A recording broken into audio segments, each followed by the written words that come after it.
Hello, everyone. Welcome to today's webinar. On behalf of the National Transit Institute, I welcome you and thank you for participating today. The National Transit Institute develops, promotes, and delivers training and education programs for the public transit industry in the United States. Today's webinar is National Transit Database 2021 Annual NTD Reporting. 2021 Safety and Security Rail Mode Reporting specifically. And we are very pleased to have today's our presenters, Ann Singleton and James Overbeek. Ann Singleton is a Senior Safety and Security Analyst for the Ntd Program since 2009. She's been involved with several FTA initiatives, such as the State Safety Oversight Program, the Commuter Rail Safety Study, and the Transit Bus Safety and Security Program in a variety of roles. Prior to Ann's work with FTA, she was a software instructor and database developer. And James Overbeek joined the Ntd team in 2015.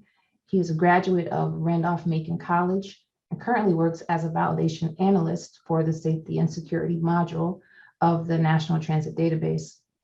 During today's presentation, you can ask a question at any time, and we're asking you to please type it in the Q&A box. If you do not see the box, you can enable it by clicking on the Q&A box on the Zoom controls, which are most likely at the bottom of your screen. If you have not already printed out a copy of the presentation that was emailed to you, I will be pasting the link in the chat box in just a bit. At this time, I will turn it over to Ann Singleton. Ann?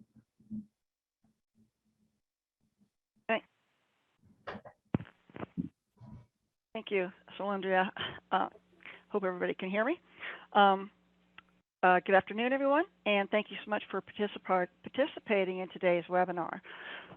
The goal of today's session is to familiarize NTD reporters with the safety and security reporting requirements and the individual reporting forms. As always, we hope that the knowledge you gain today will make your job easier, and we sincerely appreciate your commitment to safety and security reporting.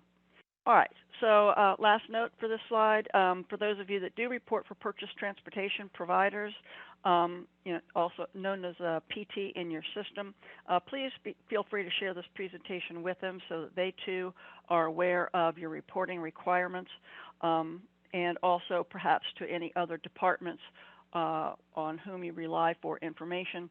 So again, they too will be aware of your reporting needs. So today we're going to show you how to access the Ntd system and navigate through the various menus and forms. We'll discuss how setup is achieved and review the safety package navigation and features. Then we'll go through reporting on each one of the 4 safety and security reporting forms, including completing a typical collision report. As Solandria mentioned, James and I are your instructors for today. Thomas Coleman, the Ntd Program Manager, and Joseph Eldridge, the Ntd Operations Center Manager, will not be joining us today. Here's our contact information. We will also show this again at the end of the presentation. Please feel free to reach out to either one of us, especially if you do not know who your safety analyst is, and either way, we'll be happy to help you. So at this point, I'm going to let James take us through the first several sections. James? Thank you, Ann. First, we will have a brief overview of the Ntd program. Then we'll discuss the website and show you how to navigate the system. In 1974, Congress established the National Transit Database program as a means to collect information and statistics on transit systems in the United States. The first data was collected in 1979 via paper reports. Since then, the Ntd has evolved into the nation's primary source of information and statistics on transit systems. The data reported to Ntd is used in a variety of ways to include publicly available data products, which can be used for peer review, industry performance reports to Congress and other federal agencies or departments, and the formulation of national policy. The data is also used to direct, support, or improve other FTA program initiatives, and is used to factor federal funding allocations. Agencies that are recipients or beneficiaries of Urbanized Area Formula Program Funds 5307 and 5311 are required to report data with some exceptions. Both public and private providers are encouraged to voluntarily report, as this will increase federal grant allocation that the urbanized area receives. All reporters designated as full reporters are required to report monthly safety and security events meeting a threshold. Agencies designated as small systems or rural or tribal report safety and security data on an annual basis.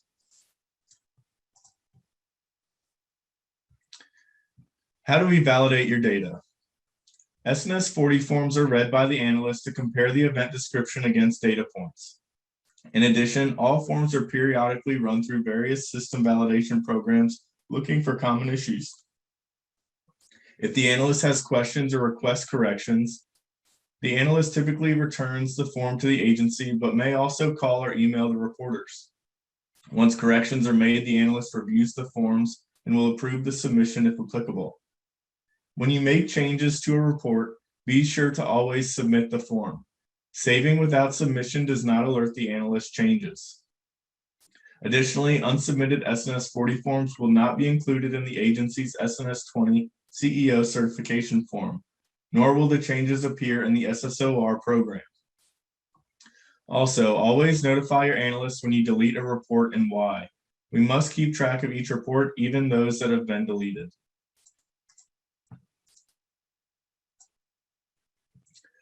The various forms and reports each have deadlines. The SNS 50 monthly summaries are due on the last day of each month for the previous month's data. For example, the September data is due by October 31st. The NTD system sends automated late notices on the 1st and 5th of each month if your data has not been submitted. Please note that a report that has been saved but not submitted is considered late. If you get a late notice, please check to ensure all reports are submitted. If a form is still not submitted by the 15th of the month, a third late notice is sent by the analyst. If there are extenuating circumstances why you cannot report, please advise your safety analyst. The major event report, SNS 40, is due no later than 30 days after the date of the event.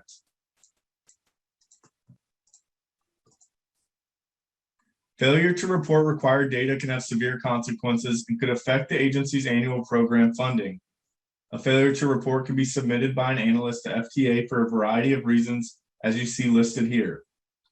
Please remember, submit timely reports and respond to analyst inquiries.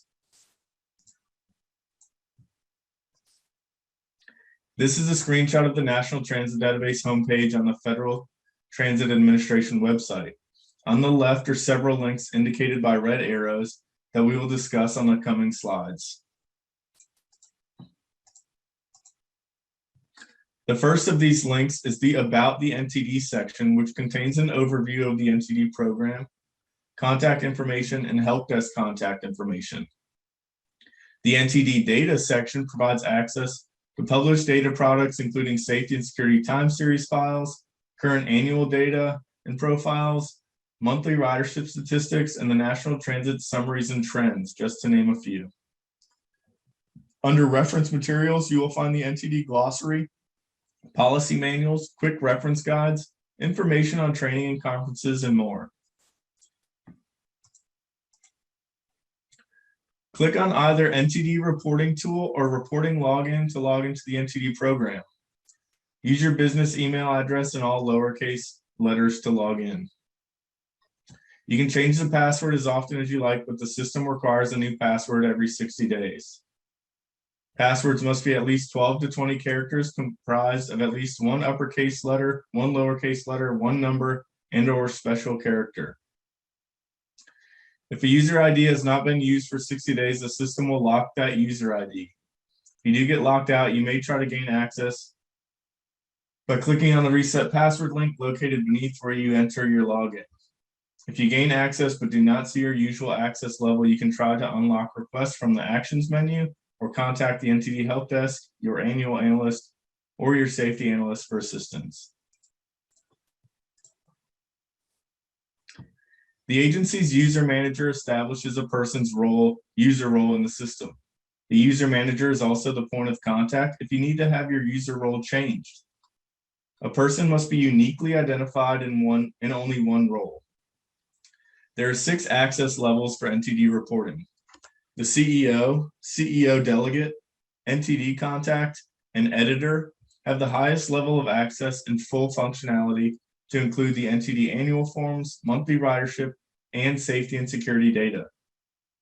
CEOs and delegates can submit the agency's certification forms as well.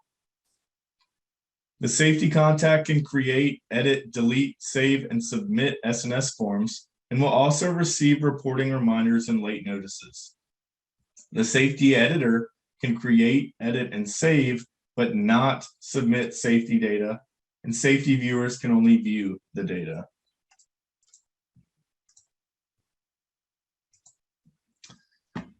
To log in on the NTD homepage, we already reviewed, click on the NTD reporting tool.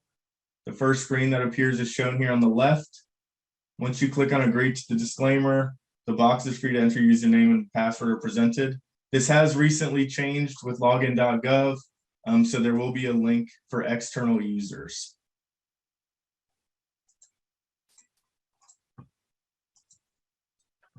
With the launch of the new sites interface last September, the first screen will appear similar to this screenshot. However, you may have different options based on the sites you have access to. On the screen, you can bookmark NTD by clicking on the star. That way, this screen will only appear if there's a system notice which you must acknowledge. Once you complete the login, this is a snapshot of the default home screen.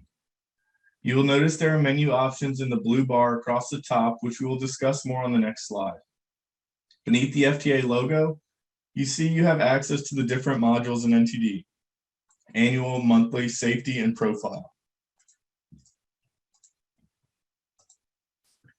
The task menu,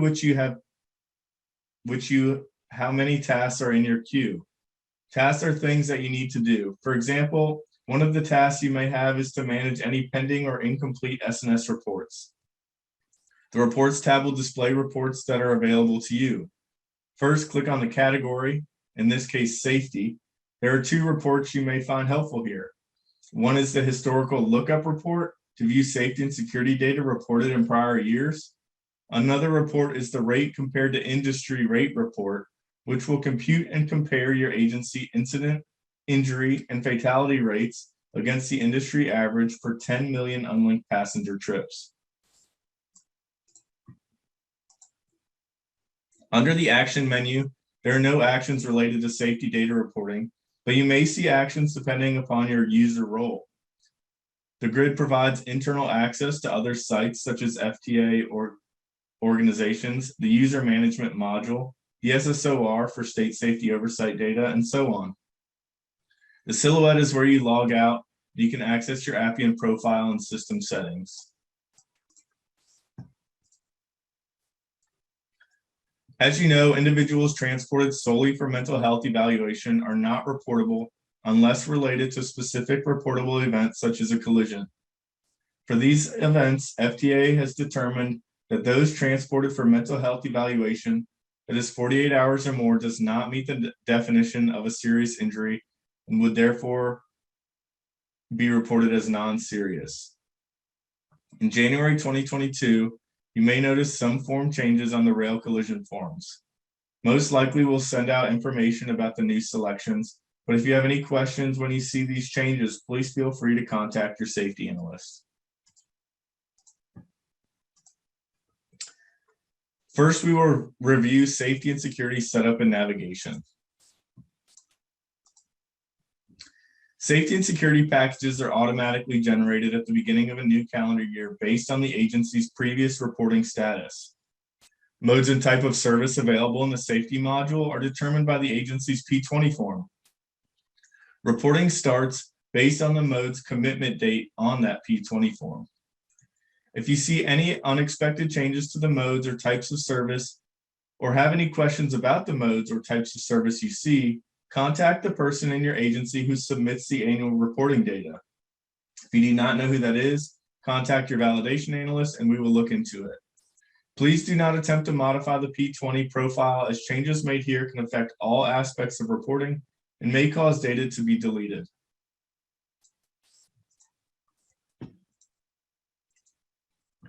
The safety packages give you access to all safety and security reporting forms.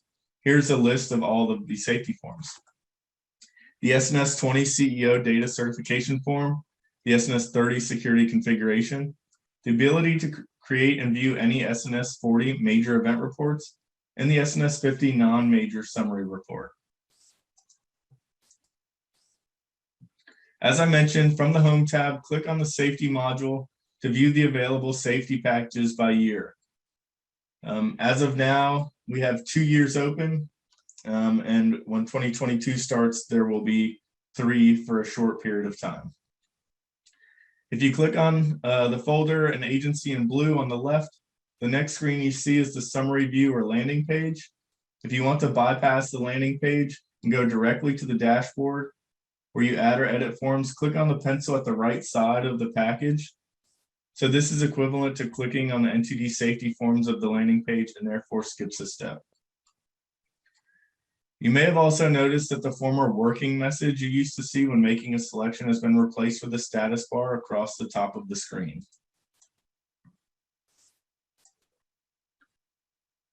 When you open the year's safety package, the safety summary view, also called the landing page, displays.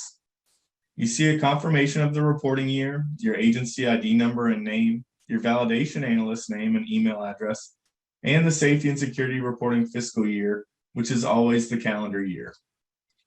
You can filter the results to display in the table by using either or both the form name filter box and or the form status filter box.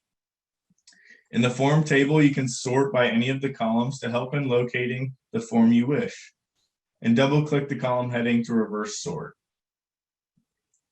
You can also use the browser's find feature by doing Control F and enter the number of the major report you may be looking for.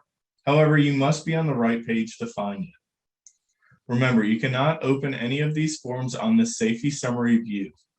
To access the form, you must first click on the Ntd Safety Forms button located in the upper right of the screen.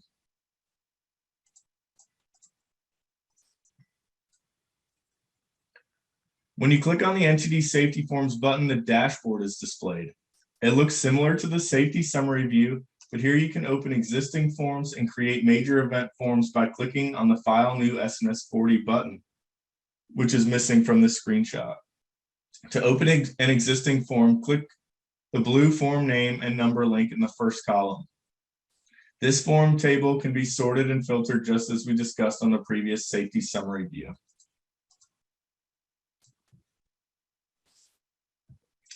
That concludes the navigation. We'll now move on to the SNS 20 Safety and Security CEO form.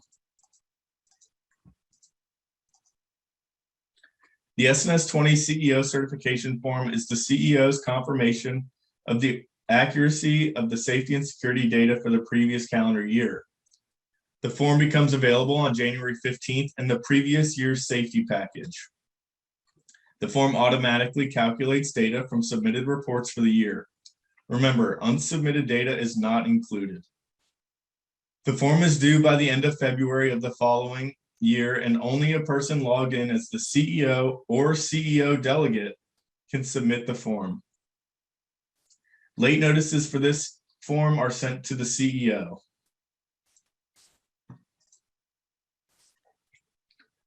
Data reporters should review their data to ensure it matches to the data in the SNS 20.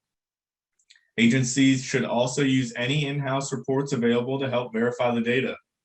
Also, the historical lookup report on the Reports tab may be helpful as it shows incident counts by month. If the data does not match, check to ensure that all safety data reports are submitted.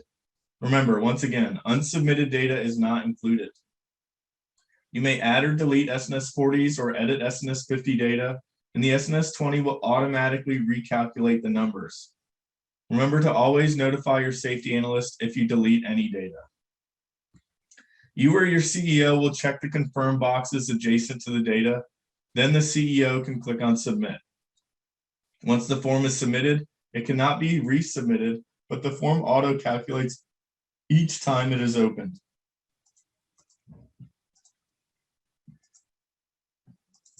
This is a snapshot of the SNS 20 CEO certification.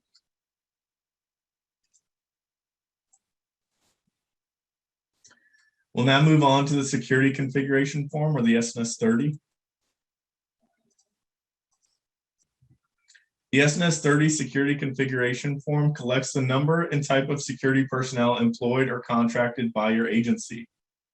The form is completed once at the beginning of the calendar year, and you are not required to update this form during the year. All SNS 30s must be completed and submitted to enable reporting. If you cannot create or edit an SNS 40 or 50, it is because one or more SNS 30s is not submitted. All SNS 30 forms should be completed by the end of February, even if you do not submit SNS 50 reports, Commuter Rail or Alaska Rail.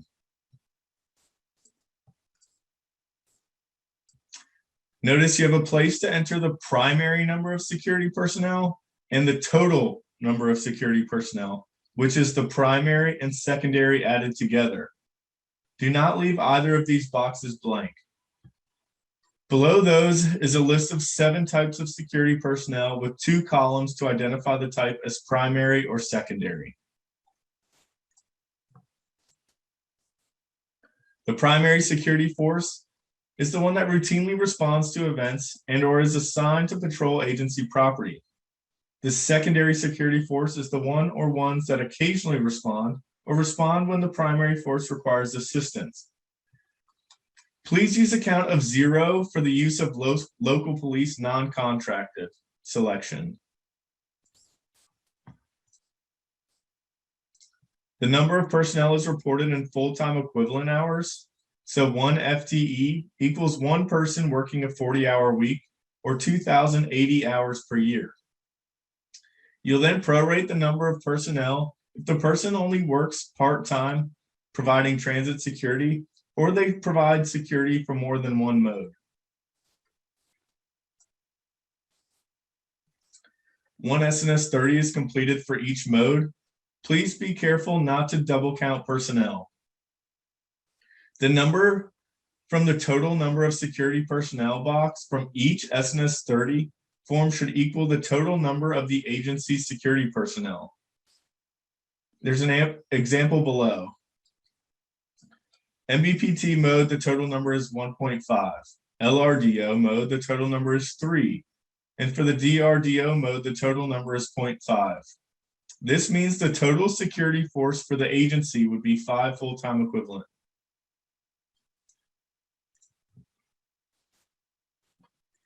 If your security force covers multiple modes, you may use any reasonable method for determining FTEs.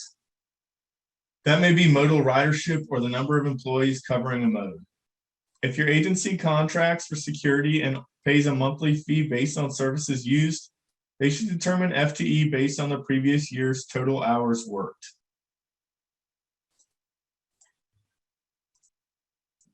NTD allows for only 1 primary personnel type. If your agency has more than 1 type of security personnel it considers its primary, report the security force with the largest number of personnel as the primary and the smaller force as secondary. For further information on the SNS 30, please see the SNS policy manual on the NTD website or ask your analyst for assistance. Now we'll look at non-major reporting. The definition of a reportable event is a safety or security event occurring on transit right-of-way or infrastructure, at a transit revenue facility, at a maintenance facility, during a transit-related maintenance activity, or involving a transit revenue vehicle. These safety events must meet the single injury only threshold and are related to falls, electric shock, smoke, etc. If the safety event results in multiple injuries, the event is bumped up to a major report. The SNS 50 form also collects the number of non-major fires where there was no evacuation, injuries, fatalities, or property damage, but that still required suppression.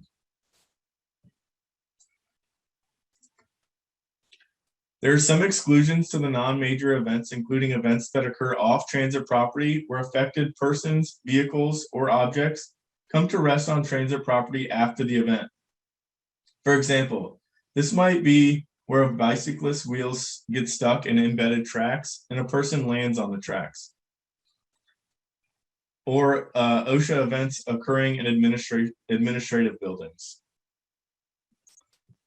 Transport of an individual solely for mental health evacuation unrelated to a specific event due to a person stating they want to harm themselves where there is no evident injury, those transported solely for intoxication, or anyone transported for drug overdose. The form is automatically generated for each mode or type of service at the beginning of each month. This form is required to be completed even if there was a major event for the month, as they capture different event types, and even if there is no data to report for the month. However, commuter rail modes and Alaska Railroad do not report on the SNS 50 form.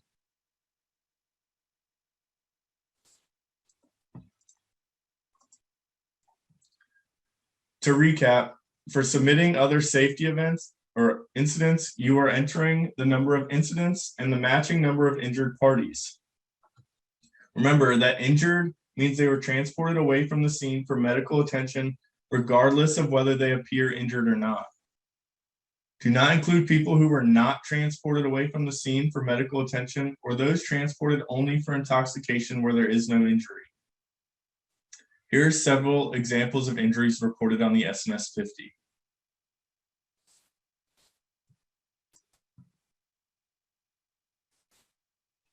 This is a snapshot of the SNS 50 monthly summary report form.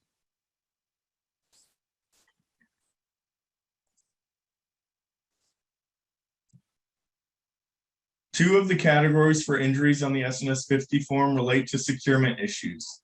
Securement issues are those related to an injury resulting from improper securement of a mobility device, such as a wheelchair or scooter.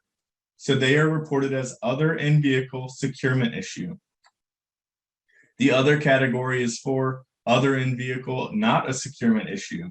These are trips, slips while on the vehicle, or for being thrown from a seat during a vehicle maneuver.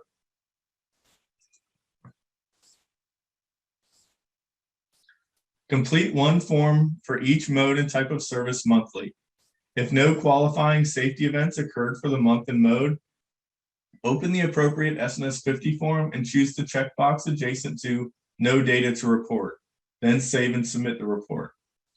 Remember, do not include injuries due to any collisions or security events on the SNS 50. There are items that we will question you about, such as when the location is in vehicle and the injured person is not a patron or employee, and also when the location is reported as a non-revenue facility or other location and the injured person is a patron. The SNS 30 and SNS 50 forms can be modified at any time. Some reporters like to enter events as they occur during the month. For these reporters, they can modify the form and save and close the form after each change. Your validation analyst reviews each report for accuracy. If we have any questions, we may return the report to you, call, or email you with our concern. If the return feature is used, the user login listed under the last modified user column will receive the email. Editing SNS 40 forms will be reviewed at the end of that section.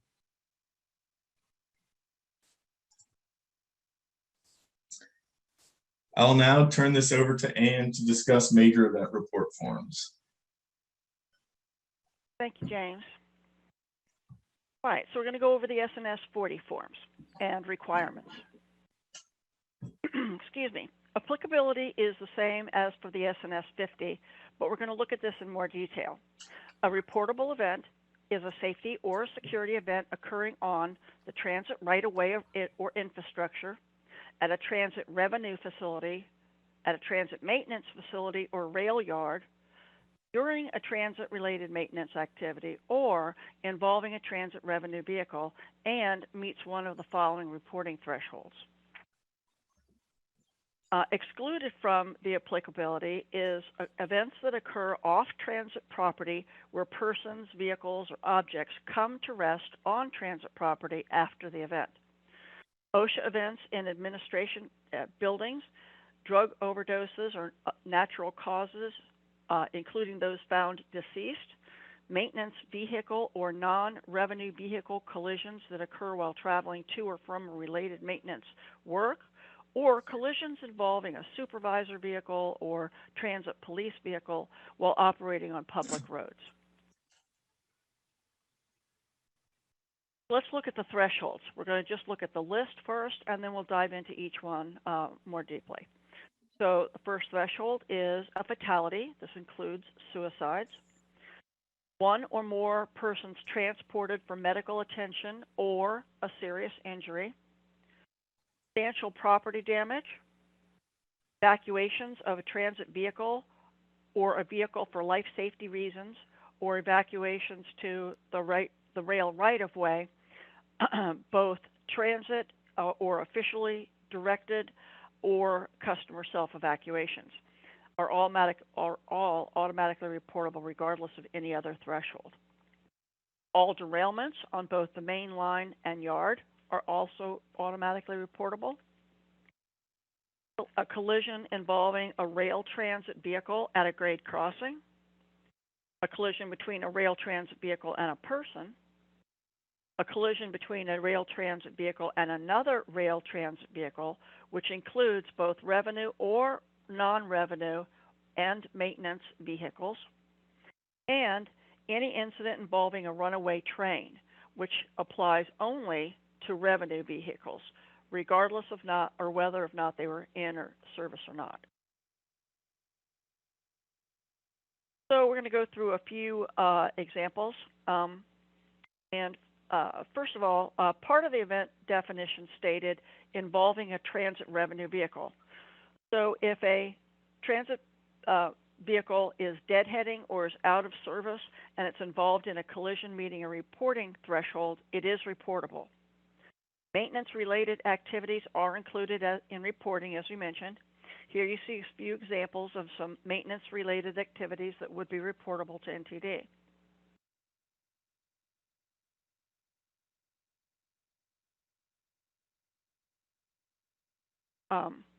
Here are a few examples of events that are not reportable to NTD.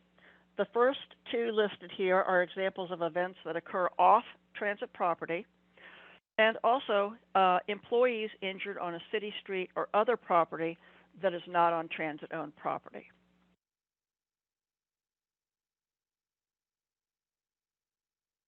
NTD also collects non-transit collisions, such as an accident in a transit parking lot with transit property. The event must meet a reportable threshold.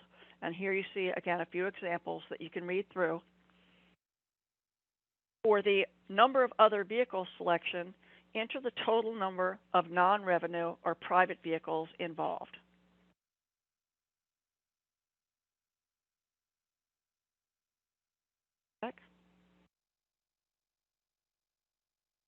All right, so the first threshold we're going to get into more deeply, it'd be the fatalities. Of course, a fatality is a death that's confirmed within 30 days of the transit-related event. This includes, as I mentioned earlier, transit-related suicides. Please do not include deaths from illnesses, drug overdoses, natural causes, and including those just found deceased on transit property where it's not a result of a collision or a suicide. There's two types of injuries. An injured person is a person that's transported immediately away from the scene for medical attention, and this is considered a non-serious injury. This includes transport by ambulance, transport by private vehicle, or any other means of transport. An injury may be deemed as a serious injury, which does not require transport from the scene. That's an important note to keep in mind.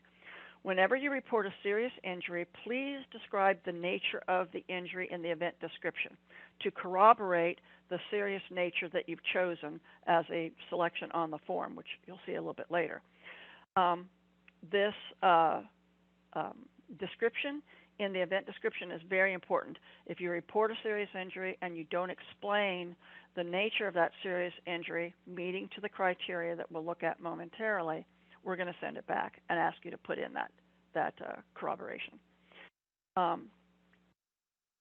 Um, so,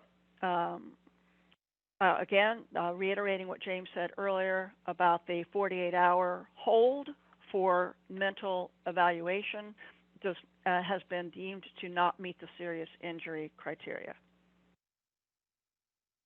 All right, so here's a little comparison table for you. On the right, very simple, as we've already discussed and has been historically reported.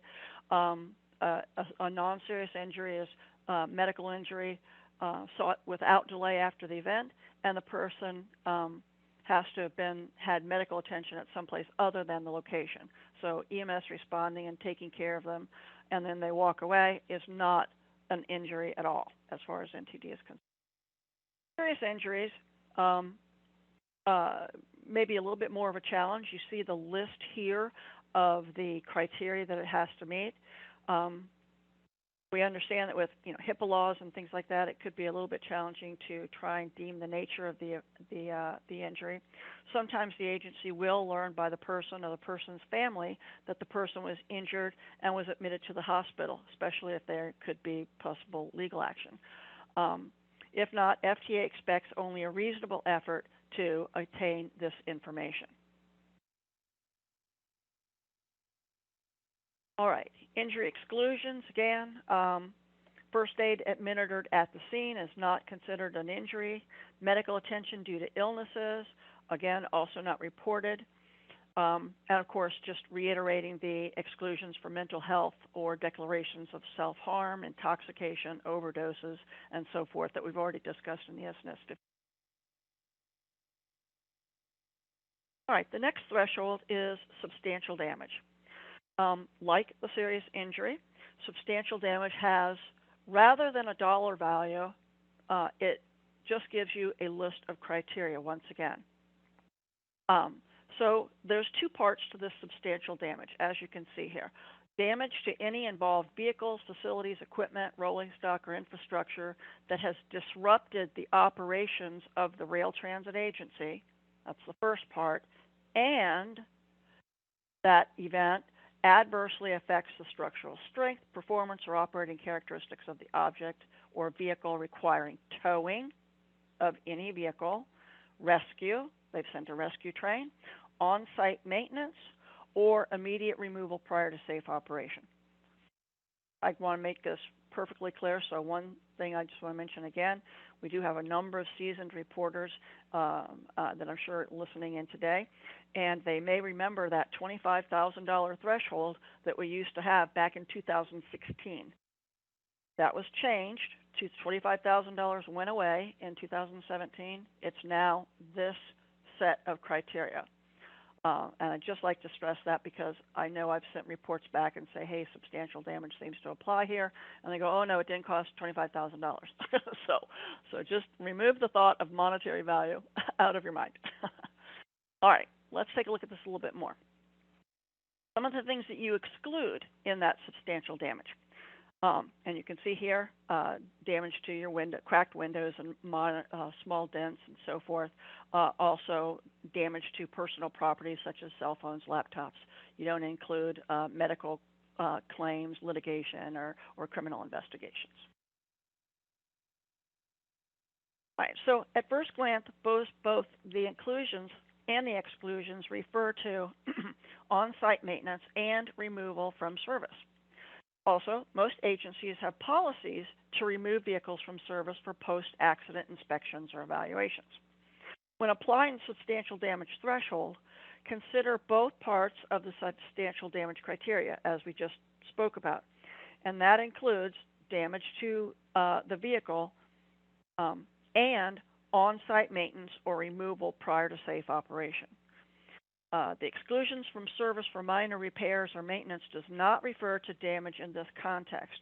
Removal for service due to post-accident inspections may be policy and not necessarily due to damage.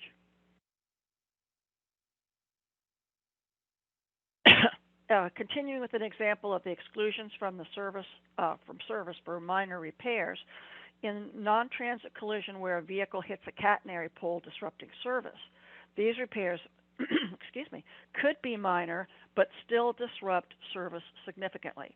Agencies would report substantial damage if the passenger vehicle or overhead catenary system is substantially damaged as a result of the event.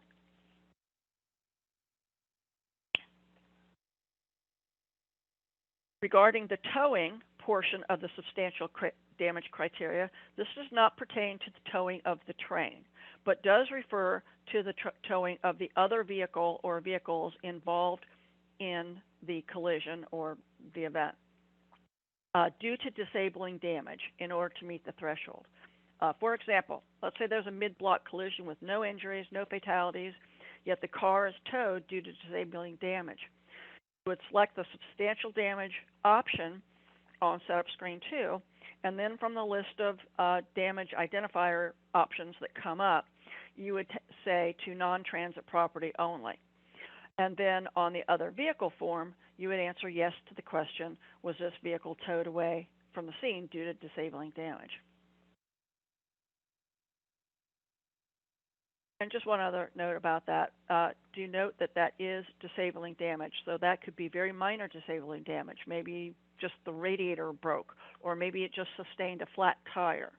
Those are still disabling damage that required towing and would meet the criteria. Automatically reportable collisions. So we touched on these in our list, and we're going to take a look at them in more depth.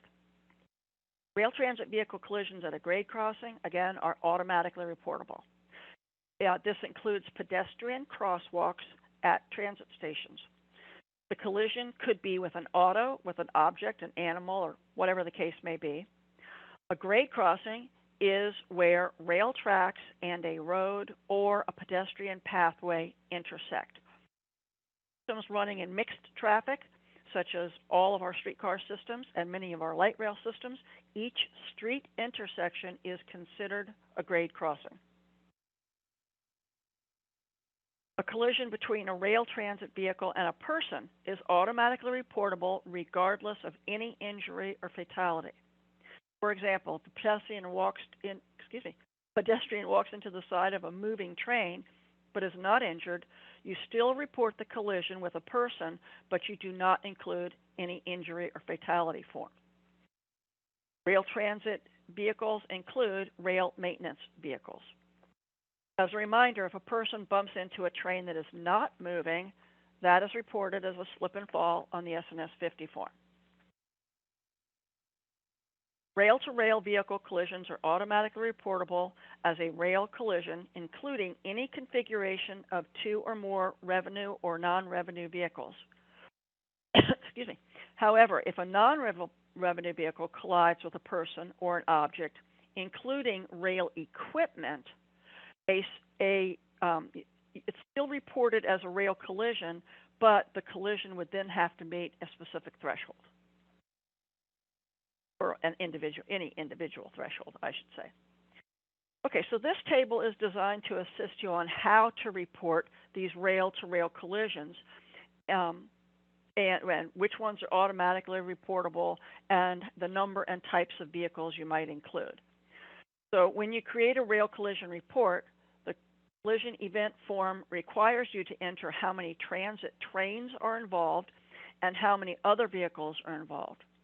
In the last row, you see that when a work train or a maintenance vehicle collides with an object or rail equipment, not a vehicle, such as a flat car that is not attached to a vehicle, the event is still reported as a rail collision, but a threshold such as an injury or property damage must be met to be reportable. Agencies are required to report all derailments, both mainline and those occurring in the yard, regardless of meeting any other threshold. This includes derailment of a trains in or not in revenue service at the time, and maintenance vehicles. Also automatically reportable are runaway train threshold. Applies to revenue trains only, in or out of service, and whether or not the vehicle was manned or unmanned at the time. Runaway train events may be reported under the collision event type, derailment event type, or the other safety event type categories. Evacuations.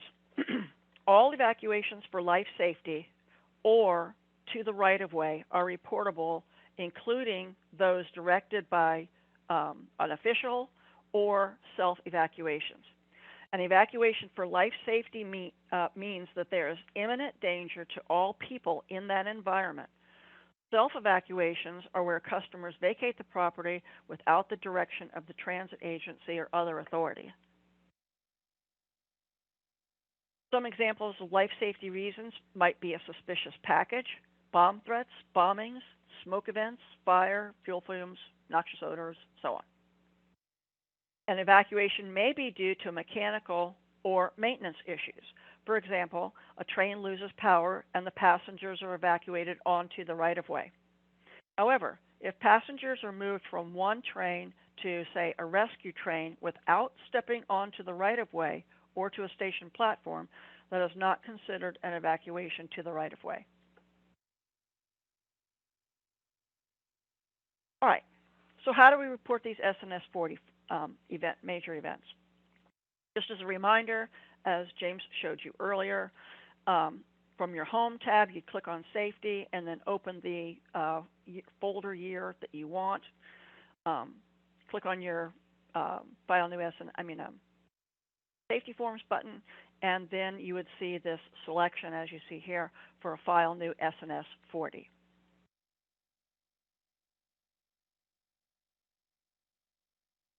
The predominant use rule. If you have an event that includes 2 or more transit modes from your agency, how do you choose what to report it under? If the event involves your rail mode and a non-rail mode, such as a bus, then you would report that under rail. If it's involving your a streetcar and a bus, again, you would report that under rail. All right, so when we start creating our SNS 40 form, the first setup screen allows you, these first 2 screens are basically like a wizard. It actually helps you decide if the event is reportable at all, and it will come up and tell you that. So I'll talk about where that happens. But first of all, on that setup screen, you'll see that it captures the date of the event, the mode that you're reporting for, and type of service, and the event type. Then you would click on Next. Well, this is an example of the setup screen here. Sorry about that. So here you can see a place for the date, a drop down for choosing your modes and type of services, and then the various categories of event types. Okay, setup screen 1. As I said, you saw those event types. The collision would include a suicide or an attempted suicide where there is vehicle impact. However, if a person is intentionally pushed in front of a train and is struck, that should be reported as an assault. Derailments are the next choice, and both mainline derailments and yard derailments are reportable, as we mentioned. If the derailment results from a collision, then that should be reported as a collision because that was the primary event that caused the train to derail. You also have fires, hazardous material spills, acts of God or nature, and other safety events, which is sort of your miscellaneous catch-all that captures safety events that meet a reporting threshold, such as a fall or electric shock. We also have 2 types of security events. There are system security events, such as arsons, bomb threats, burglaries, suspicious packages, and so on. Basically, these are events that affect the transit system itself. There's also personal security events, such as assault, robbery, homicide, attempted suicides, so on, that affect 1 or more persons. Just as with the other event types, the event must meet a reporting threshold. Suicides or attempted suicides that are not collisions as a result of a collision are reported here under the personal security event type. Then you click on Next and you get to Setup Screen 2. Some of the questions may appear differently based on the mode and or the type of event you're reporting. So this screen is used to help determine the reportability of the event and what subforms need to be generated. So choose carefully here because you may get things that you didn't expect to get if you say yes. The first is the number of injuries or fatalities. And there's boxes where you mark these and enter how many. Then there's the substantial damage indicator. And then there's also the evacuation threshold question. If the event was a collision, then you're going to be asked 4 other questions. The first is, were transit vehicles involved? Yes or no? Was the event at a grade crossing?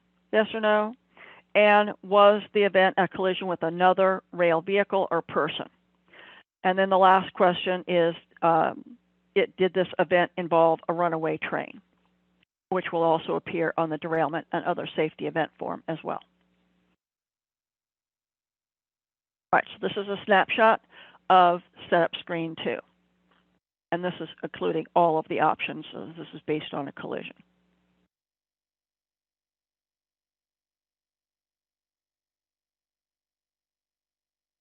All right. All right.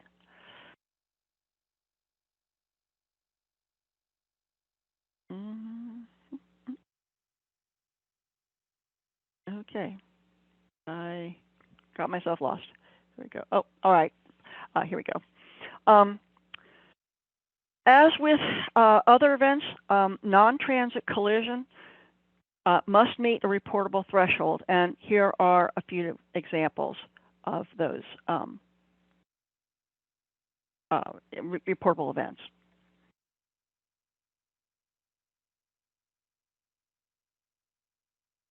All right, I'm sorry, I didn't really make that clear. This is regarding non-transit collisions, and again, those are events such as when a vehicle hits a light post or something in your transit property, or a vehicle hits catenary poles and things like that. So it does not involve a transit revenue vehicle. So this is a snapshot of that screen. So it's a much smaller screen than you'll see as we move into our regular revenue vehicle collisions. All right, so based on the selections you've made and the questions that the answer, the system's going to respond accordingly. If the event is reportable as a major event, the basic information screen will appear.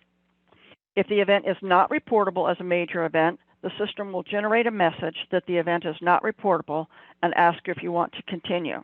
At this point, you can edit the selections. Perhaps you clicked on something accidentally on setup screen 2, and that may have made it seem as if the event was not reportable. So again, just be careful when you're choosing those selections on setup screen 2. All right, so then once the event is reportable, it moves us into the basic information screen. Basic information screen displays the date that you already selected back on screen 1. And then you put in the time, and be sure to use your AM and PM designations, even if you use the military or 24-hour clock format. I know you shouldn't have to, but right now that's the way the system's functioning, and we're working on getting that changed, believe me. The approximate or actual location of the event should be entered. And also you will enter the geographic location, the longitude and latitude, which is required. You're permitted to enter numbers and a decimal point and a negative symbol for the longitude. Please use a minimum of 4 decimal places. If you don't have the coordinates, you can use a variety of internet sources, including Google Maps, or you can use one that we find quite helpful called latlong.net. And this is a screenshot of the latlong.net screen. And you can see that you can choose different ways to get that. You can go for an address to get the lat long, or you can actually use if you have your longitude and latitude and are looking for the address, you can do a reverse coordinates there. So if you actually just type in your location that you're looking for the coordinates for and click on find, they pop up here in the longitude and latitude boxes, and you can actually just copy and paste those right into your report. All right, the event description. This is the most important information you can give your analyst. The description can hold up to 2,000 characters. If you exceed the 2,000 character limit, a message is going to pop up telling you that you exceeded the limit, but it's not going to let you continue until you reduce the size of that description. Unfortunately, it doesn't tell you how much you have to reduce it, so you just need to start editing. The description should be concise but descriptive so that the analyst can understand what has occurred, how it occurred, and should always include the number and type of injuries or fatalities, and of course, if any vehicle was towed. And you see a thorough example here of that information. Again, if you do not provide us with the information and we can't make out what's happened, we're going to send the report back and ask you to modify the description to include these data points. This truly helps us validate the report so we know how many to look for injured, who was injured, etc. You may have noticed that already that the event description did not include any personal identifiable information in the example that we just gave.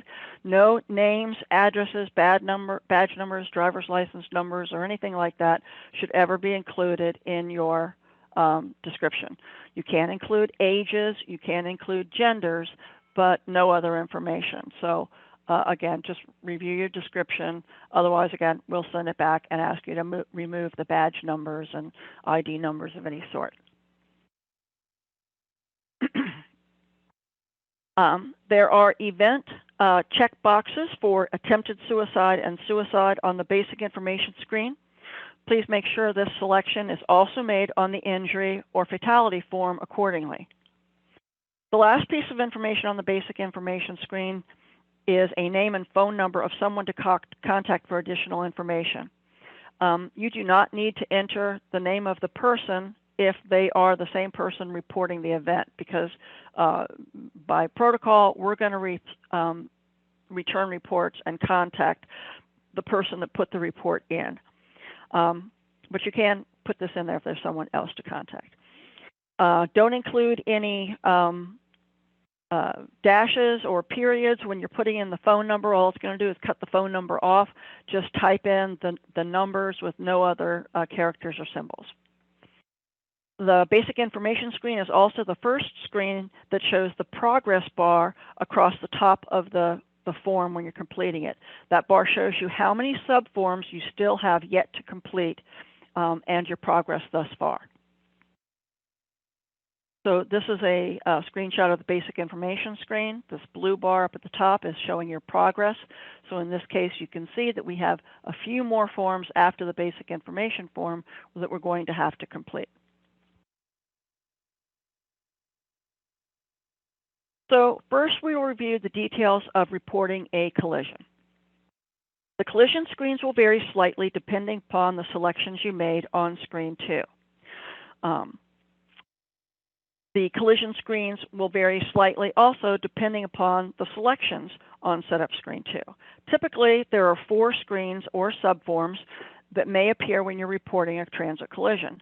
The first would be the transit event information screen, the collision event information screen, I misspoke, then the collision information screen, the transit vehicle involved information screen, and finally, if another vehicle was involved in the collision, the other vehicle involved form will also appear.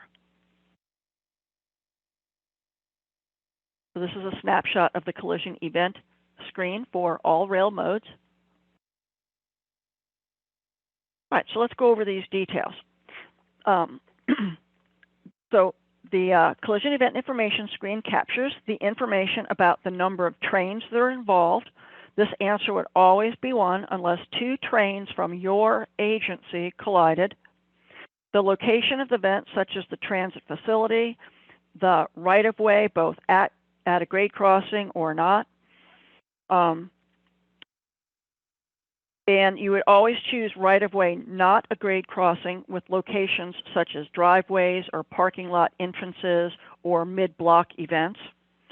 If you report an event that occurred on a non-revenue facility such as the yard, we still prefer that you indicate that the event occurred at a grade crossing or not, even if that grade crossing or not is in the yard.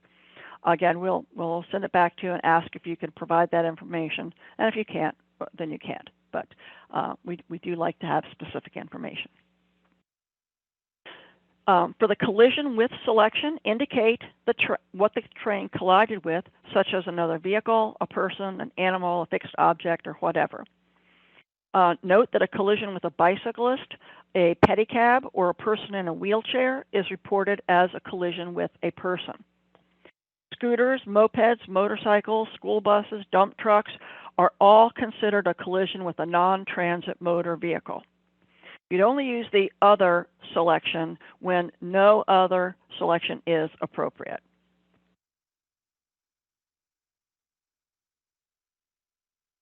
Okay.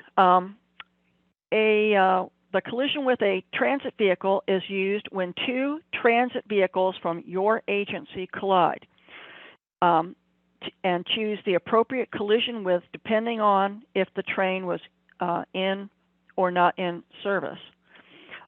In multiple impact collision scenario, report the collision with as the first object or vehicle that was impacted. For example, a train collides with a car and then the car goes on to hit a building. The collision with would be non-transit motor vehicle, and you would include the damages to the building that was struck, and you would include that information that a building was struck in the event description. Let's look at a few examples of how to determine how many other vehicles to report. If car 1 cuts off the LRV, the light rail vehicle, but no contact is made, and the LRV goes on to hit car 2, the number of other vehicles to report would be 1, because only car 2 had contact. If car 1 hits car 2 and then proceeds to hit the LRV, the number of other vehicles to report is 2, since both car 1 and car 2 had contact. Please note that this is not the total number of vehicles in the collision. It's only the number of non-transit vehicles involved, so just don't include the train in that count. All right, so after the collision event information screen, the next screen to appear is the collision information screen. And this is a snapshot of the first part of the collision information form. The collision information screen captures information about the conditions at the time of the scene. The collision information screen, captures information about the weather and the lighting conditions at the time. Twilight is a selection used to refer to both dawn and dusk when it's not full light or full dark out. Please be sure that your lighting coordinates corroborate the AM and PM time designations you put on back on the event, the basic information screen. Indoors is not used to indicate street lights or lights at a station platform. That would be a tunnel, for example. Under the rail alignment, we're going to look at two of the selections under there. The first is shared with other rail vehicles, and in parentheses it says controlled access to other non-rail vehicles. You would use this selection when the rail alignment, I beg your pardon, is a semi-exclusive right-of-way with controlled grade crossings for vehicular or pedestrian traffic. The second one is non-exclusive right-of-way shared with other vehicles or pedestrians. This would be selected when the rail alignment consists of rail tracks that are embedded in the street and cars can drive over them or pedestrians can walk over them in the same area as the transit vehicle. Neither of these options would be a selection if the mode is heavy rail, since heavy rail alignments would always be exclusive with the exception of two specific agencies that we have, and they would know who they are. For the grade crossing control selection, please be sure that the selection is consistent with the location that you chose back on the fourth screen, the collision event information screen. Be sure to choose not applicable if the collision did not occur at a grade crossing. At that concludes the collision information screen. The next screen to appear would be the rail transit train involved screen, One screen will appear for each train that is involved. The form includes an identifier count and buttons for increasing and decreasing the number of vehicles. This is a snapshot of the rail transit train involved screen, which we're going to go over in more detail. Okay, so the form captures information about the revenue vehicle. How many cars are in the consist, how many cars, if any, derailed, the vehicle action at the time of the collision type, which is the part of the train that was impacted, and the vehicle speed, and then finally, if a runaway train was involved in this collision.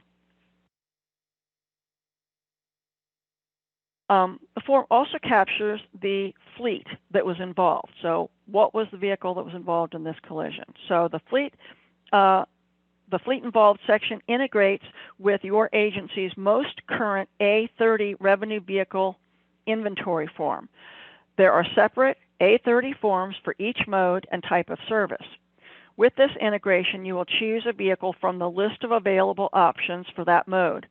When a selection is made, the vehicle manufacturer, fuel type, and fuel type are already part of the selection, thus eliminating making an incorrect selection. If you're operating a new manufacturer that is not in your current A30, you will have an option to add the vehicle to the form. However, adding the vehicle to the collision form does not update the A30 form itself. If you have any questions about your A30, please contact the person at your agency who completes that form. This is a screenshot after clicking on the button that says Existing Fleet that you see up here in the darker blue border. The grid will display the available options, again, from your A30 for the mode you are reporting with columns representing pertinent data. You see a list of columns here, or various columns here. Some agencies may have many selections so that you can use one of the 4 filter boxes that you see up above there to help reduce the grid and show only certain ID numbers or certain vehicle types or certain vehicle manufacturers for that matter. To select a vehicle from the list, you would click on the checkbox located to the left of the option. Then click on the Add Fleet button at the bottom of the form. Once the selection is added, the total vehicles and the vehicle fleet columns shown here will actually disappear, and the agency fleet ID will appear, which would be more beneficial as being part of the permanent record and for vehicle identification. The agency fleet ID will appear, which will be more, I'm sorry, got myself duplicated there. All right, so we've added the fleet. Excuse me. If the vehicle is not listed, instead of choosing existing fleet, you can click on the new fleet button. And when you click on the new fleet, then you would do this the way we used to do it 2 years ago. You would select the vehicle type, you would select the manufacturer, you'd select the fuel type, and then you would click on the Add Fleet button. If we see you use this selection, we're going to compare it to your A30 and see if that fleet, that vehicle and manufacturer that you've chosen here is in your A30. And if it is there, we're going to ask you to change it and use the existing fleet tool, just to be aware.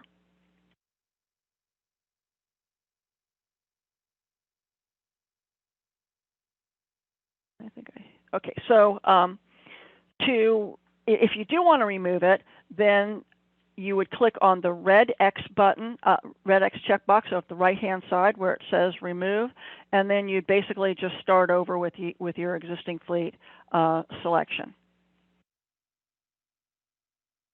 All right, as I mentioned, the form also captures the number of cars in the train and the number of cars that have derailed. It collects the action at the time. Was it stopped? Was it turning? Was it negotiating a curve? Whatever the case may be. And the collision type, which is the part of the train that was hit, and it's reported from the viewpoint of the train. All right, this is a diagram showing pretty much all of the impact points. I know that kind of looks like a bus, but it's your train. All right, so we're going to talk about some of these in more detail. Other front impact is used when the front of the transit vehicle is impacted, but not when it would be considered head-on or be used for indicating a rear ending. An example would be the front corner bumper gets hit by another vehicle or hits an object while it's turning. This would not be the part of the bumper that's on the side, but has to be on the front part of the bumper. Likewise, other rear impact is used when the transit vehicle is impacted on the rear, but not when it would be considered being rear-ended. An example would be if the transit vehicle was backing up and it hit a pole or a sign or crossing gates or whatever the case may be. Rear-ended and rear-ending are always reported as a pair. So if you say that one vehicle was rear-ended, then the other vehicle had to do the rear-ending. Multi-vehicle accidents or chain reaction accidents can be a challenge to report. Remember to consider the first impact or collision type in your analysis. In this diagram, vehicle 1 would be reported as rear-ending. It's doing the hitting, which means that vehicle 2 was rear-ended, but then that caused vehicle 2 to be pushed into vehicle 3, the transit vehicle, which would also be reported as rear-ended. The form also collects the speed, estimated or actual at the time of the collision. And the last question confirms if the collision involved a runaway train. If you say yes, then there'll be a selection to indicate whether the operator was inside or the vehicle or not. If another vehicle was involved in the collision, then the other vehicle involved information form will also appear. One for each number of other vehicles involved in the collision. This screen gathers information about the non-transit vehicle or vehicles involved. The form does include an identifier account, again, if you have more than one other vehicle involved, and it also includes add and delete buttons for removing excess or adding additional vehicles. So this is a screenshot of the other collision or other vehicle involved form.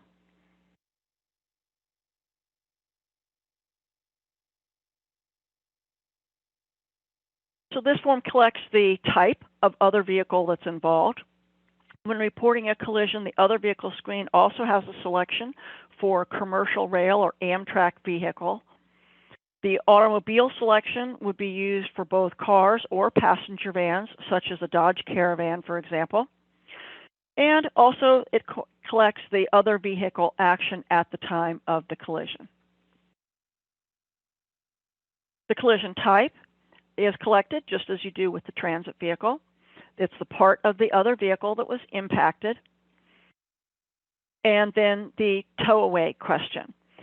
So if the vehicle was towed away due to disabling damage, of course you would check yes in this case, which means that if you check yes here, that means you also have to be sure your substantial damage is checked back on the beginning of the form. You can, when you go into view form mode, you'll see that, and you could then modify that. We'll talk about modifying a little bit later on. All right. So if your event included or an injury or a fatality, you'll need to complete an injury or fatality form for each person involved. Again, a person count is included for increasing or decreasing the number of people involved. Person type location categories are divided into two groups: persons outside of the vehicle and persons inside of the vehicle. So be sure to choose carefully here. We often see collision reports where the transit vehicle operator is reported as being outside of the vehicle during this collision. And obviously, we're going to send it back in that case. Transit vehicle rider is a correct choice for passengers boarding or alighting and for people train surfing or riding between cars or stepping between cars. Pedestrian walking along road is also an appropriate selection for walking along tracks. Pedestrian other is the best choice for people sitting, standing, or laying on the tracks. The form also, on the injury form, you're also going to indicate the nature of the injury, either serious or non-serious. and a checkbox to indicate if the person was transported, and a checkbox for trespassers and suicides and attempted suicides accordingly. Remember that a seriously injured person may not have been transported from the scene. They may have realized they were injured later, gone to the hospital, admitted for more than 48 hours, and that's going to meet that serious injury threshold. Just as with attempted suicide, if there are police reports or eyewitness statements, etc., to account for trespassing, please include the information in the event description. Helps corroborate the report. Using the word trespasser or trespassing is also very helpful to the analyst. Trespassing events are not reported on the event level, and trespassing is not a threshold. Rather, we collect trespasser injuries or fatalities. And then you see a couple of examples here in determining trespasser for your review.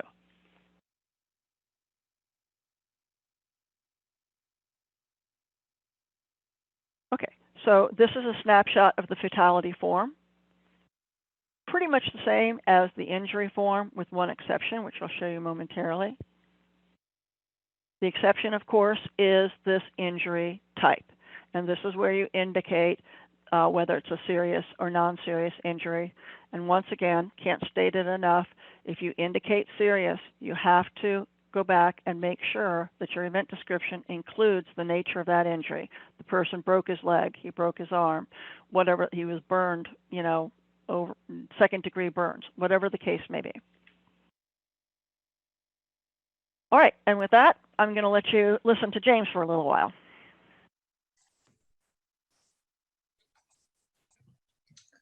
Thanks, Ann.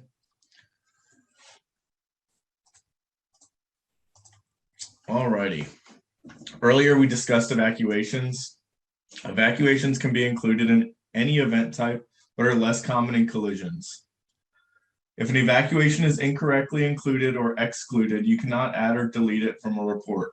The entire report would need to be deleted, and a new report entered with or without the evacuation. Evacuations are not a person removed from vehicle for medical treatment or cut from vehicle with jaws of life, a person hit by a car on a city street and lands on the rail right of way, transferring passengers from one train to another where the passengers are not placed on the right of way.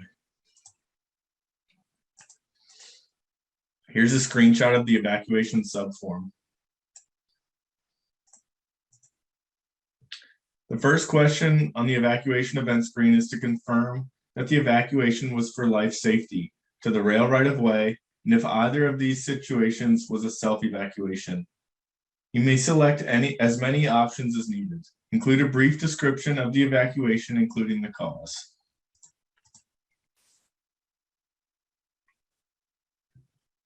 The what was evacuated question is used to indicate what was actually evacuated. One choice would be vehicle or vessel, which would mean the train. Do not report the location of the train at the time. Once the evacuation subform is generated in a report, it cannot be deleted. So if an evacuation is incorrectly included, the entire report would need to be deleted and a new report entered without the evacuation. Similarly, you cannot add an evacuation subform to a report. Reporting derailments. Of course, this is for rail modes only, not including Commuter Rail or Alaska Railways, since they report only security events. All derailments of transit trains on mainline track or in the yard are reported even if the train is not in revenue service and regardless of any other major threshold. On the derailment form, you will be asked to indicate if this is a mainline or yard derailment. Maintenance equipment such as high rail vehicle derailments are also automatically reportable. Please be sure to select one rail transit vehicle involved, even though this generates the train form and not the other vehicle form. Reminder, derailments resulting from a collision are reported as collisions, not a derailment. Here's a screenshot of the derailment form. As you can see, the form collects the type of derailment, where the derailment occurred, the number of trains involved, the location of the derailment, and the right-of-way configuration.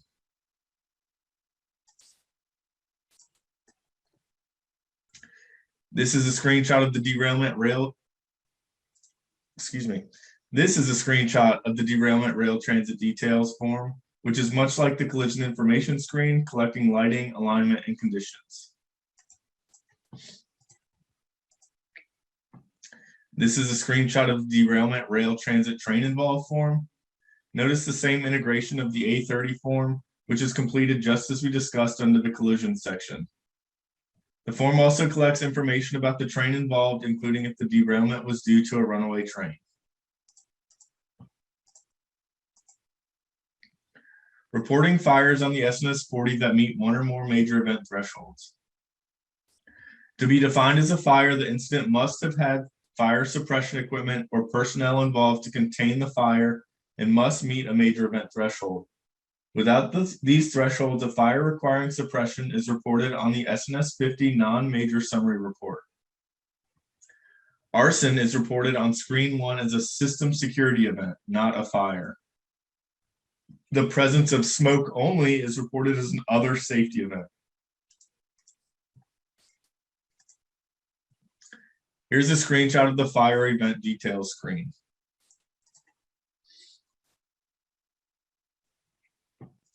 If the fire is in or on the rail vehicle, including the engine, wheel area, or anywhere on the outside, this would be reported as in or on vehicle.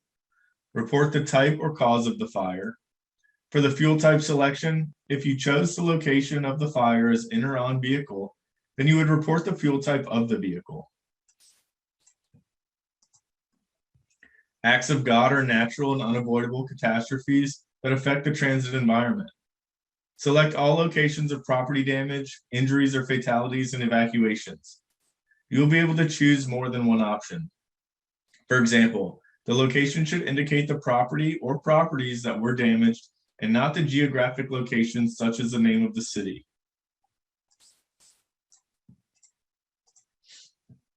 Here's a screenshot of the Act of God screen. When reporting a hazardous material spills, the spill must meet a reportable threshold and have caused imminent danger to life, health, or environment, and required specialized cleanup.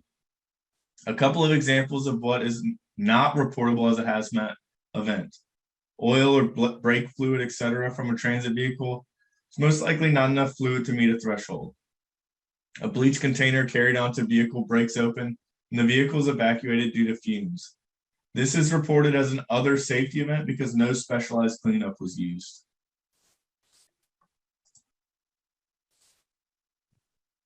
Here's a screenshot of the hazardous material spill screen. Notice you report the location of the spill and the type of material spilled.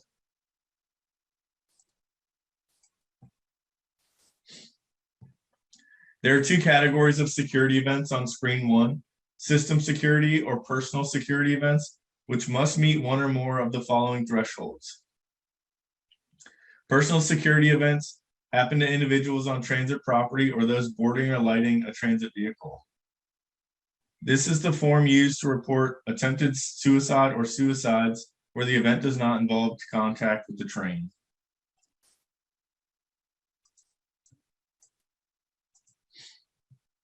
This is a screenshot of the system security event screen.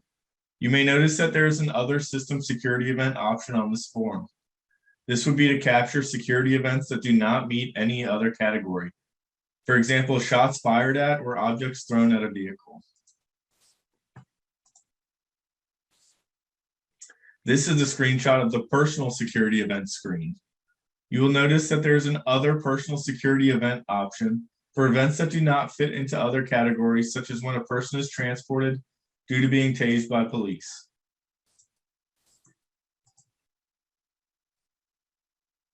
The final major event type is other safety events. This is your miscellaneous category. These events must meet one of the following thresholds: 1 or more fatalities, 2 or more injured, either serious or non-serious, substantial damage, an evacuation, or involved a runaway train. Please note you may report an other safety event with 1 injury if another threshold is met.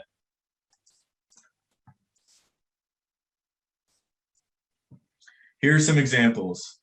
an evacuation of a transit property due to smoke, fumes, noxious odors, any fatality on transit property that is not considered a collision or suicide, a fall, electrocution, etc. 2 people thrown from their seats due to a hard break and transported for medical attention. 3 people injured when an escalator comes to an abrupt stop. Other safety events resulting in only a single injury are reported on the SNS 50 monthly summary form. This is a screenshot of the other safety event screen. At this point, we have completed all of our screens for the reportable event types. Let's review saving, submitting, and editing. At any point from the basic information screen on, the system automatically saves your report.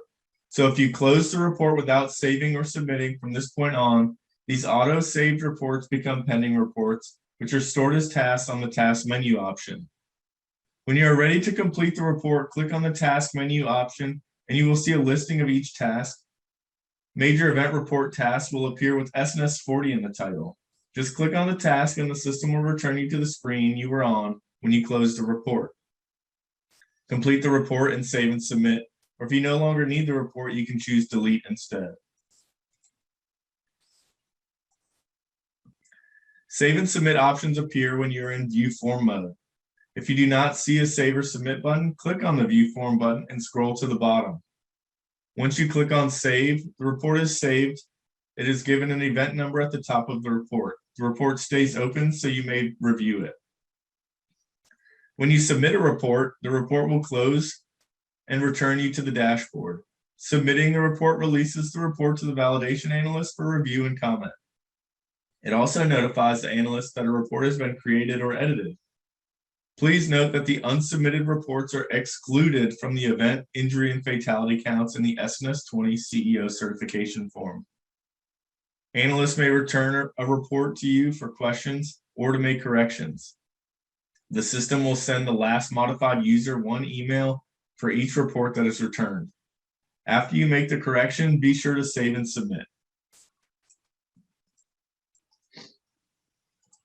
The comment box is included in all forms except for the SNS 20 CEO certification at the bottom of the respective form. This box is used by the safety analyst to ask for clarification or a change request. Each time the form is returned, it is timestamped. Users may also respond to a request using the comment box. However, you do not need to comment that you made the change. We will see that in the form. If the analyst asks you to add a statement to the event description, please enter the statement into the description and not the comment box.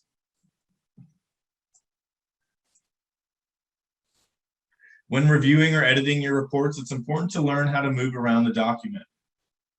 Here's a list of the available button tools, though each button may not be available on every form. One shortcut I would like to point out is the Jump To section button. This button allows you to jump to a specific screen instead of using the next or back buttons. It's also the button that will get you to a section to edit the report.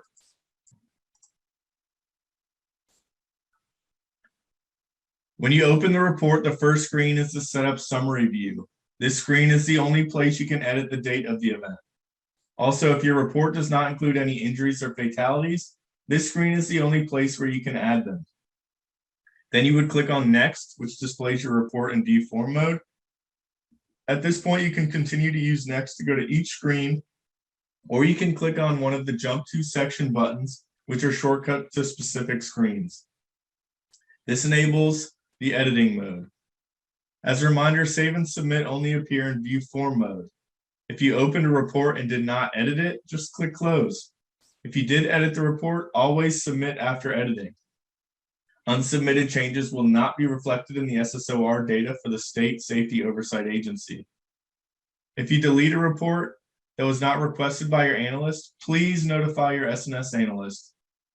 Analysts track the number of reports an agency enters and the total number of reports each week.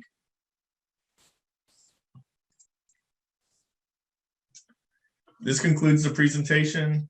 If you did not get a chance to ask your question or prefer to ask it in a one-on-one session, please feel free to contact any of us. I did see a question in the chat box. Raphael asked, I'm not sure what it was in reference to because I don't know what slide he was on because I was looking at the QA box. But with that said, it says, what about collisions with animal, deer, dog? A collision with an animal is an option. So if you do collide with an animal and the event meets a reporting threshold, you would report it just as you would any other collision. If that's not answering your question, then again, please feel free to give me a call afterwards, and I'll be sure to help you then.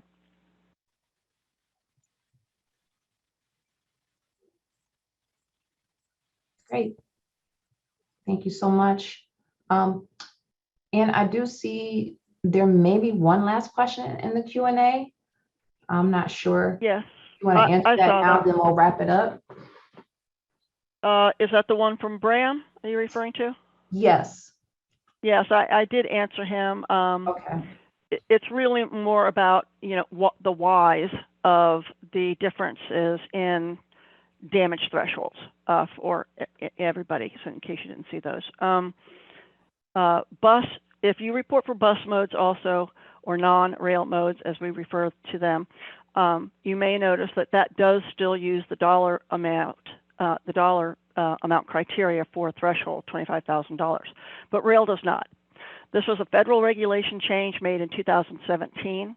As I mentioned to Bram in my earlier response, as far as I know, well, for rail, it was changed due to something called Part 674, which was a Federal Register notice changing several aspects of NTD reporting to more closely align with state safety oversight agencies. Now, bus stayed the same, or non-rail stayed the same at 25,000. Well, there was no such. The FRN 674 only referred to rail, so there was no reason to change to the non-rail modes. And part of this change was to align with other federal agencies, other federal agencies such as the FRA and the NTSB and so forth use substantial damage criteria. Similarly, the bus modes, as far as I know, stayed at the dollar amount threshold to more closely align with the Federal Motor Carrier Safety Administration, which handles bus events that are not reported to us, things like Greyhound bus and things like that. So outside of that, FTA did not tell me why, or they did not make the change. Those are just the requirements, and that's what I have to stick to. Unfortunately, for our rail and non-rail mode reporters, there are different thresholds, which is why we have two different sessions. We have a non-rail session, which we did on Tuesday, and we have a rail session. We couldn't possibly do them together because then that would forever confuse people. So that's about all of the information I have with that regard. Is there a non-rail federal NTD reporting regulation? Yes, it's the Safety and Security Policy Manual.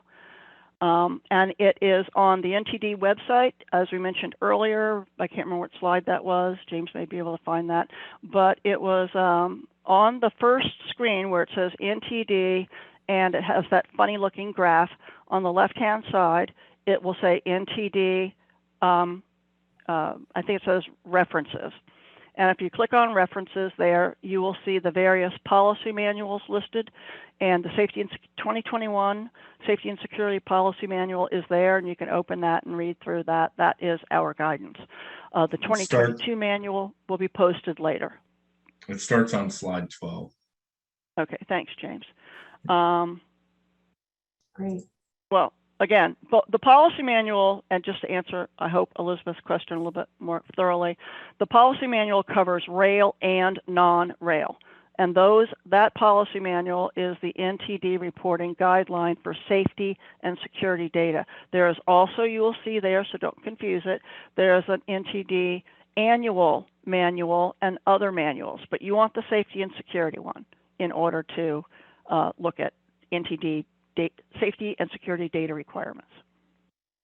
I'm looking for the regulation that has parts. If you go to, Elizabeth, if you go to any web browser and type in 49 CFR 674, it'll come up. And if you have any other questions or can't find it, again, please feel free to give me a shout after the meeting. Wonderful. Thank you so much, Anne and James. And thank you everyone for participating today. Special thank you again to Anne and James for the very informative presentation. Just as a reminder, you will be receiving an invitation to fill out an evaluation for this webinar. As always, NTI greatly appreciates your feedback. We thank you again and hope you have a wonderful weekend, and be safe, everyone. Take care. Thank you all.